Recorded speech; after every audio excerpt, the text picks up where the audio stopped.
A warm welcome to 84 TV Radio News Extract coming to you from Abuja, Nigeria's capital city. I am Jessica Ochai. The increase in female entrepreneurs is noticeable and phenomenal. It has been quite remarkable, with many of these female entrepreneurs hailing from different walks of life. 84 TV Radio spoke with one such female entrepreneur, Michelle Hambafan, who is into shoemaking. She shared her story on the journey so far.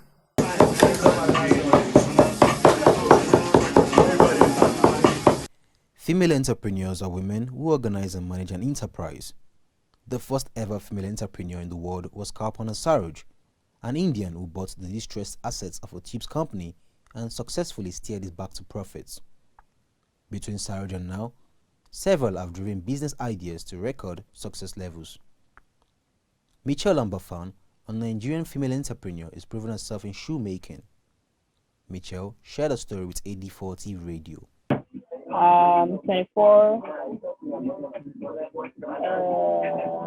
I have 2 degrees, sociology and criminology, BSc and MSc. I'm a shoemaker. What else? After school, I didn't just want to sit home and not do anything, and then I didn't want to. I knew I needed to learn a skill. So the journey so far has been quite interesting. Like, shoemaking is quite an interesting, like the field of business is quite an interesting one. It's very interesting, has been smooth. Yeah, I've had more ups than downs. Like, I've had more good sides than bad sides. So it's been great. And then, when you're doing something and you know that you're doing it right, like when you get the satisfaction that you want, so you just know that, okay, you're on the right track. So for the most part, there's no day that I wake up tired and not wanting to come to the shop. So every day when I wake up, I'm excited about coming to the shop. So I just keep getting stronger every day that, okay, yes, I'm doing it right, because I never get tired. The goal I had in mind when I started, because I'm in Makurdi at the moment, so the goal I had in mind was to make a name for myself. Like, I wanted that when I go out or when I see photos on social media and I see people in groups, I want to spot at least one person wearing my brand. So I just wanted to dominate major markets. Like, I just wanted to reach across every end. So when I see people in clusters, I want to peep and say, okay, somebody's wearing 294 here. So pretty much that was the goal that I had, just dominating the environment with my brand, just saturating everywhere pretty much. So I just wanted to dominate major markets. Like, I just wanted to reach across every end. So when I see people in clusters, I want to peep and say, okay, somebody's wearing 294 here. So pretty much that was the goal that I had, just dominating the environment with my brand, just saturating everywhere. Oh yeah, like every entrepreneur, the challenges would always be money.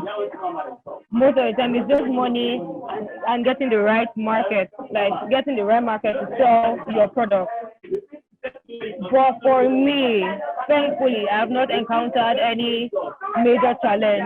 In as much as we have some bad days and I have some good days, I have some days that I make so much sales and I have some times that there are not sales at all. But pretty much, the challenges are not so much. It's just money. When people have money, they patronize the business.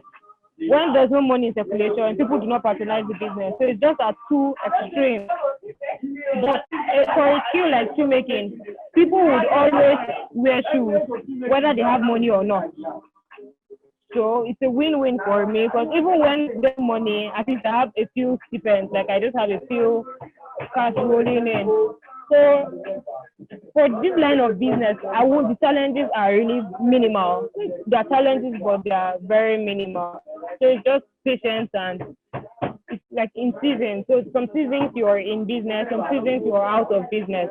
So pretty much it's just, but the challenges are not so many. Okay, electricity sometimes, but yeah, when there's no light, you can't work. But then you need to make provision for generator and all of that stuff. So pretty much it's just, challenges are minimal because it was what I wanted to do. It was what I wanted to do. Like I was convinced that it was what I was supposed to do, and I loved it, and I still love it. So for me, it's passion. So I rarely ever, I never had doubts. I've never had doubts. Never. The greatest advantage for me is being female in a male-dominated world. Because shoemaking is a male-dominated world. So for me, my greatest advantage is being female, right? So sometimes we could be 10 shoemakers in one place, and then everybody, the attention will be on me because I'm female, and everybody will just want to see. Sometimes it's out of doubt. They'll be like, can you do this thing? And then they come and they see that, okay, I can actually do it. So for my greatest advantage is just being female, and we're just very few females in this shoemaking world. So the greatest advantage is just being female. It has helped me a lot. It has helped me a lot. I mean, nobody wants to be a local champion, right? Nobody wants to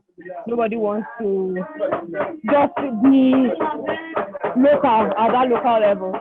So for me, yes, that's why every day I just keep striving to see what I can do better, to see, okay, what do I need? What do I need to learn? What do I need to purchase? What do I need?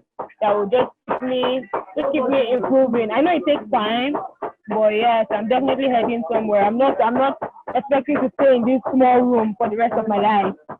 So yeah. Social media has been great.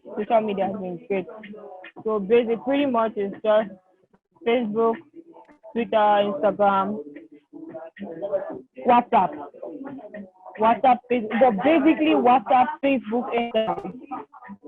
That's just how I put out my business. I just put out posts and then I just keep updating my pages, my business pages and all of that. So it's social media. That's how I sell my market. Basically, I sell my market through social media. I have a BSc and I have an MSc. It has not helped me. I have my certificate staring me in the face. I made good grades, by the way. So they're staring me in the face. So the first thing is, you need to take out that you're educated mentality and drop it one side, because that mentality doesn't give you money. It doesn't bring money. That mentality does not pay bills at all. So first of all, I'd like to say that just identify what you love to do and stick to it. Just most importantly, it's just your passion. You need to, because there's sometimes you wake up and then you are just not in the mood. But then passion is what keeps driving you. So I just feel, first off, people should be passionate. Just find something you're passionate about and hold on firmly to it. Another thing is humility. Because you can't have the mentality of you being too big for something. You can never be too big for something. So you just need to be humble. You need to humble yourself and be ready to learn. Be teachable. Just be ready to learn all the time. Because even in this business, I get to learn from people that are obviously younger than me by age, younger than me by qualification, younger than me by every standard. But then I get to learn new things from them all the time. So pretty much I would say that just humility, teachability, passion.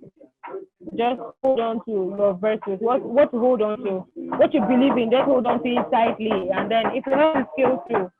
So basically that's my advice. Education is good. I'm not undermining education. Education is good. But most of the time education doesn't pay bills. My own education has not paid my bills. My skill is what's paying my bills. So that's it. Another successful female Nigerian entrepreneur is Folorunsho Alakija, a billionaire who is involved in the fashion, oil, real estate and printing industries. Alakija is ranked by Forbes as the richest woman in Nigeria with an estimated net worth of $1 billion.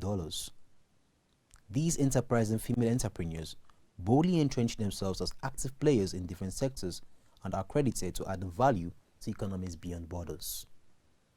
Olamide Aitalegbe, AD40 Radio, Abuja. Remember, coronavirus is real. Ensure you wash your hands regularly. Use alcohol-based hand sanitizers. Wear your masks, besides maintaining social distancing.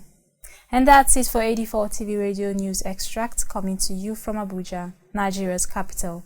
You can join the conversation on our website at www.84tvradio.com. Please follow us on our social media platforms at 84 TV Radio on Facebook, Twitter, LinkedIn, and Instagram. Don't forget to subscribe to our YouTube channel at 84 TV Radio as well. Many thanks for watching. I am Jessica Ochai. AD4 TV Radio, with focus on education with emphasis on research and innovation, science and technology, women and girl child education, children, health, youth and sports, socio-political and economic reforms, security, environment, entrepreneurship, and entertainment. Will give you information at your fingertips. Learn on the go.